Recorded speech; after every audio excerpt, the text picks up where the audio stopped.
Ce qui concerne les logements, pour ma part, je suis en logement au CIV, donc c'est le Centre international de Valbonne, qui fait donc aussi internat. Donc on a des chambres de 9 mètres carrés et donc c'est juste une chambre. Il y a les salles de bain qui sont communes. Et pour manger, du coup, on mange soit à la cantine, soit on mange des plats qu'on a nous, qu'on peut faire réchauffer. Euh, et après, ce qui est bien avec l'internat, c'est qu'il n'est pas si loin du lycée et qu'il est aussi à proximité d'une gare routière. Et donc, pour aller justement à la prépa, c'est vraiment pratique. Et les chambres sont bien et globalement, c'est bien aussi pour si vous avez besoin aussi d'être entouré, etc. Vous ne serez jamais vraiment seul à l'internat et c'est ça qui est bien. Moi personnellement, je loge dans une colocation qui se trouve juste en face du lycée. Il y a une maison à la Chèvrerie de Valbonne qui est proposée par la mairie où on a un étage où il y a 4 chambres qui sont louées pour une colocation. Euh, En ce moment, il y avait 2 chambres disponibles pour les étudiants de la prépa, mais normalement, c'est les 4 chambres. Je crois que l'année prochaine, il y aura les 4 chambres disponibles. Pour plus d'informations, il faut s'adresser à la mairie auprès de Madame 500 qui s'occupe de ça. C'est un loyer de 300 euros avec les charges comprises, donc c'est très avantageux. Sachant on a des grandes chambres qui font à peu près 11 mètres carrés et on a une cuisine équipée. Il y a 2 toilettes de salle de bain. Et l'avantage, c'est qu'on est surtout en face du lycée, on a juste à traverser la route pour y aller.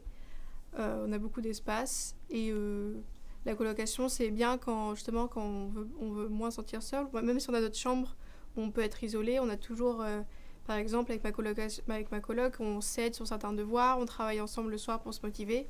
Donc c'est très agréable d'avoir ça. Donc moi je loge au CIV et pour avoir ma chambre j'ai dû contacter la gérante du bâtiment. Ses coordonnées qui sont d'ailleurs sur le site du lycée. Et je paye un loyer par mois de 290 euros, charges comprises. Donc j'ai à ma disposition une chambre individuelle et des sanitaires en commun. Au niveau des transports pour aller à la prépa, on est très bien desservi parce qu'on est juste à côté d'une gare routière. Il y a plusieurs bus qui passent par le lycée, donc il n'y a pas trop de problèmes à ce niveau-là. Et au niveau de la restauration, autour du CIV, il y a beaucoup de petits restaurants et aussi un casino qui doit être à 20 minutes à pied. Bonjour, je m'appelle Julia et je suis au logement au Crous. Donc c'est à 7 minutes en voiture et à peu près 40-45 minutes en bus. J'ai 21 mètres carrés avec ma propre cuisine, ma propre salle de bain et la machine à laver au rez-de-chaussée. J'ai beaucoup d'espace pour travailler chez moi avec juste un bureau, mais moi j'aime bien travailler par terre personnellement. Et ça coûte à peu près 380 euros par mois, plus les frais d'électricité. Et moi j'ai les allocations aussi qui font que je paye moins cher.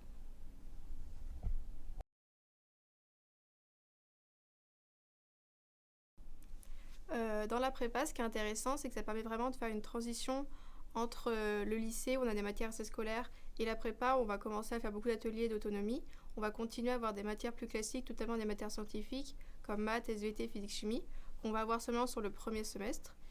Ce qui est intéressant, c'est que qu'on soit scientifique ou non, dans tous les cas, on n'a pas de difficulté ou on ne s'ennuie pas, parce que c'est une approche scientifique de l'art, c'est-à-dire qu'on va aborder des thèmes scientifiques, comme par exemple en physique-chimie, on a travaillé sur les pigments, mais donc ça va totalement s'appliquer après, nous, si dans nos productions, on pourra utiliser ça, ou en maths sur la perspective, sur le travail de la couleur. Et donc même si quand on est scientifique, on peut être un peu déçu parce qu'on ne va pas approfondir les sujets, mais ça va vraiment s'appliquer après sur notre pratique.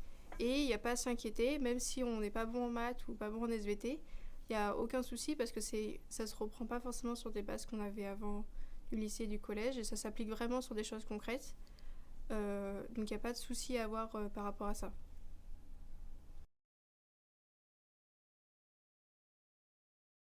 Alors, pas forcément. Moi, j'avais l'aspect cinéma, mais dans mon portfolio, j'avais mis quasiment aucun travail qui était issu de l'aspect cinéma. C'est important d'avoir un intérêt pour l'art, forcément, et d'avoir de la production, c'est-à-dire d'avoir des choses à montrer dans un portfolio. Donc forcément, avoir une spé art, ça aide, puisqu'on va produire des choses en cours, mais c'est pas absolument nécessaire. Il n'y a pas non plus des connaissances sur le monde de l'art ou sur l'histoire de l'art qui sont particulièrement requises pour rentrer dans la prépa. Donc l'aspect art est pas absolument nécessaire, même si elle aide.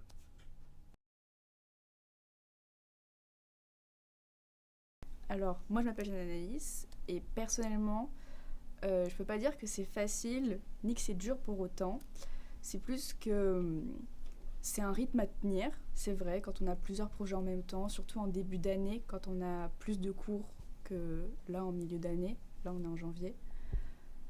C'est compliqué de s'organiser. Après, ça permet de devenir autonome. Et quand on est passionné, c'est avec grand plaisir qu'on le fait. Et c'est très agréable de travailler dans ce cadre-là. Donc, moi, j'aime beaucoup. Par rapport à l'an dernier, l'année de prépa, moi je trouve qu'elle se passe bien et je suis moins stressée parce que l'année dernière je faisais quelque chose qui me plaisait moins. J'avais spé maths et cinéma et du coup c'était moins quelque chose qui me plaisait. Et maintenant que je fais vraiment des choses créatives, des choses qui me plaisent, c'est beaucoup plus simple, même s'il y a beaucoup de travail et qu'il faut être organisé. Je me sens beaucoup mieux de travailler pour quelque chose qui me plaît plutôt que de faire des maths, ce qui me plaît pas du tout.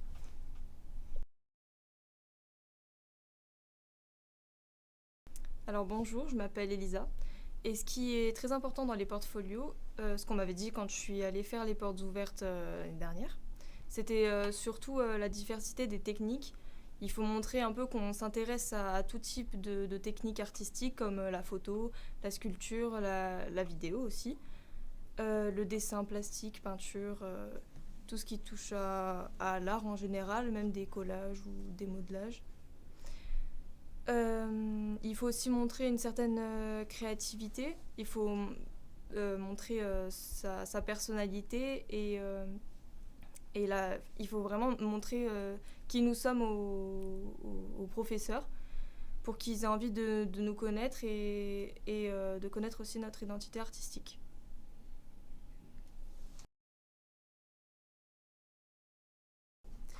Alors bonjour, moi je m'appelle Vera et du coup le regard sur le manga à la prépa est un peu compliqué parce qu'il faut l'éviter, pas, je dirais pas à tout prix, mais il faut l'éviter du mieux qu'on peut parce que en fait les écoles d'art on voit beaucoup de mangas et en fait ça devient ça les rébute en fait et du coup si vous pouvez développer votre identité plastique en vous éloignant du manga, ce serait mieux.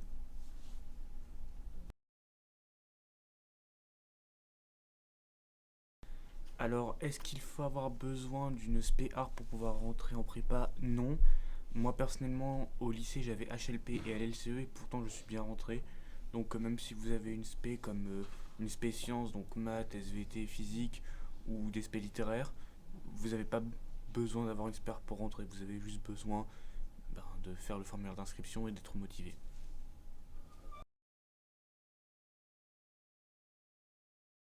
Donc je m'appelle Tiffen. Par rapport à la prépa et à la photo, donc par rapport à la photo, déjà on a des cours de photo tous les lundis. Enfin ça peut changer en fonction des années pour l'emploi du temps, mais on a 2 heures de photo par semaine et on explore pas mal de sujets, enfin pas mal de techniques du coup pour faire de la photo. Par rapport au cinéma, il y a énormément de matériel dans la prépa. Après c'est plus axé sur de l'art plastique. C'est-à-dire qu'on va quand même avoir pas mal de dessins et que la vidéo, ça va plus être dans notre projet personnel si on veut en faire ou à des réponses à des sujets. Donc c'est pas vraiment axé sur le cinéma. Mais du coup, par rapport à la photo, on peut aussi l'utiliser comme réponse à des sujets.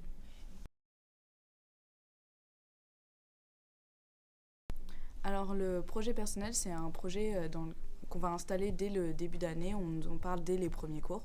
Donc c'est un projet qu'on va devoir mettre en place au fur et à mesure de l'année et qui va nous aider dans notre portfolio pour préparer les concours et pour donc entrer dans des écoles. C'est un projet qui va être centré sur nos centres d'intérêt et on va devoir le choisir dans la période environ de septembre-octobre pour ensuite avoir vraiment le temps de pouvoir travailler dessus et de le faire en détail.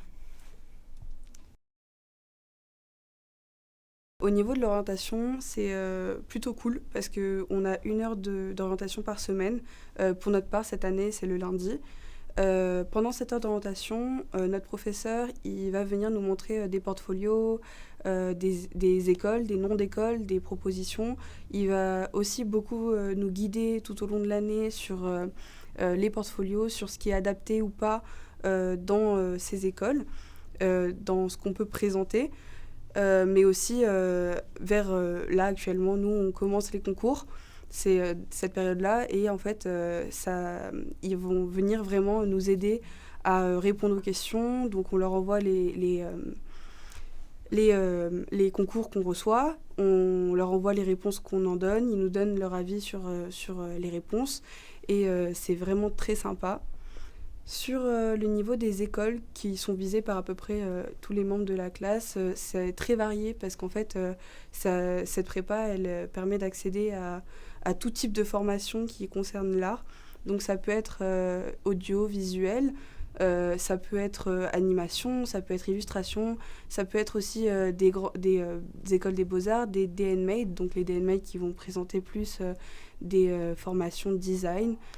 Donc en fait vraiment cette prépa elle est très pratique sur ça, sur le fait que aussi on ne sait pas forcément où est-ce qu'on veut aller, du coup ils vont vraiment nous aider à trouver la formation qui est la plus pratique et la plus celle qui va vraiment nous plaire le plus. Alors bonjour, moi je m'appelle Janice et personnellement les écoles que je vise sont particulièrement des écoles où on va travailler beaucoup la scénographie ou même les DNMAID mention espace. Je vise particulièrement le pavillon Bozio à Monaco, l'AIR qui se trouve à Strasbourg ou alors le lycée Camille Claudel. Bonjour, moi c'est Artus. Et l'année prochaine, je veux présenter les concours des Beaux-Arts de Paris et de la Villa Arson à Nice. Alors l'emploi du temps, en début d'année, il est relativement chargé, mais on ne dépassera jamais 8h à 18h. On a des cours, par exemple, de SVT, de physique, qui disparaîtront au fur et à mesure de l'année, pour après avoir plus de temps libre pour plus se concentrer sur la préparation des concours, par exemple.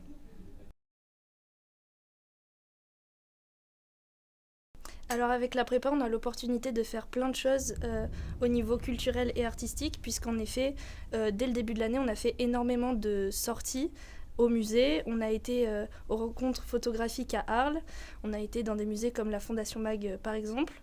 On a aussi l'opportunité d'avoir des conférences avec des artistes ou même des artistes qui viennent nous rencontrer, puisqu'on a eu l'occasion de rencontrer il n'y a pas longtemps Régis Bernard qui est conservateur au Louvre.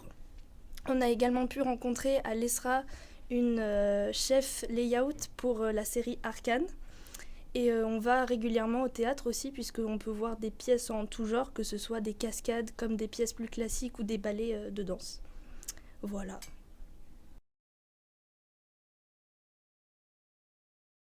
Oui, au cours de l'année, on a eu la possibilité de faire 3 workshops. Le premier s'est déroulé dans le cadre du cours de design pour réaliser un projet modulaire, on va dire, et on avait comme contrainte de le faire en céramique. Donc on a été sur plusieurs jours dans un atelier de céramique pour le réaliser. Ensuite, on a eu l'occasion d'en faire un deuxième qui était un workshop de gravure.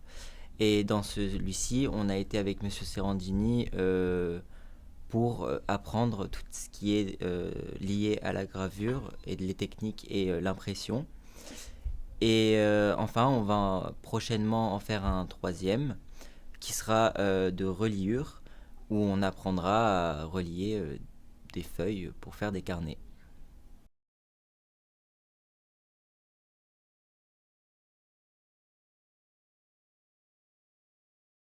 Alors, oui, les notes ont une importance, mais elle est relative, car nous prêtons une grande attention aussi aux commentaires, aux appréciations laissées par l'équipe éducative. Et ce qui nous importe, c'est d'essayer de comprendre à travers les différentes indications qui sont mentionnées quelle est la personnalité du candidat. Et pour cela, il y a différentes choses qui rentrent en ligne de compte. Les notes en font partie, car il est souhaitable évidemment d'éviter de trop grandes disparités ou des faiblesses répétées dans un parcours scolaire. Mais il nous importe surtout, je dirais, de déterminer la motivation et l'intérêt pour des études supérieures artistiques, à commencer bien sûr par cette année en classe préparatoire.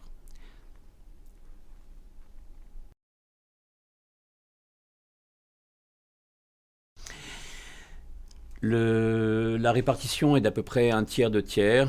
Nous avons environ 20 heures consacrées à différents ateliers, ateliers de pratique fondamentale, ateliers d'approfondissement et projet, ateliers photo, ateliers design et communication.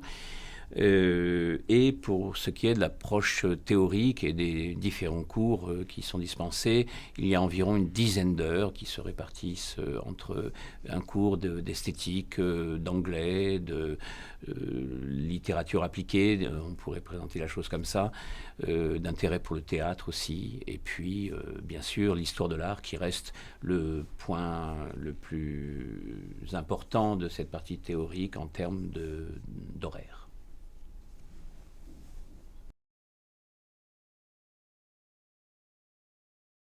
Alors, l'entretien repose sur un échange de plus ou moins 15 à 20 minutes et au cours duquel chaque candidat a la possibilité de revenir sur certains points de son dossier grâce aux questions que nous lui posons. Il a la possibilité également de nous faire part d'expériences qui sont les siennes, qui ont pu se dérouler après la constitution de son portfolio, puisque les entretiens interviennent un peu plus tard dans l'année. C'est l'occasion pour le jury aussi de vérifier la motivation, bien sûr, du candidat, quel est son intérêt pour la culture artistique, pour la pratique artistique aussi, et ses centres d'intérêt en termes de sorties culturelles, de relations au monde artistique d'une manière générale.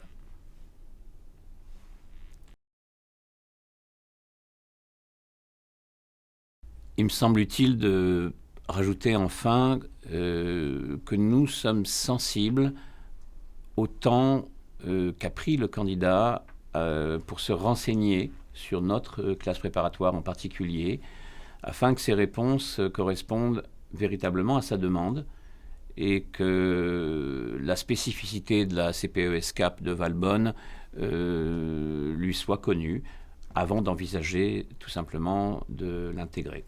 Voilà. Et un dernier mot.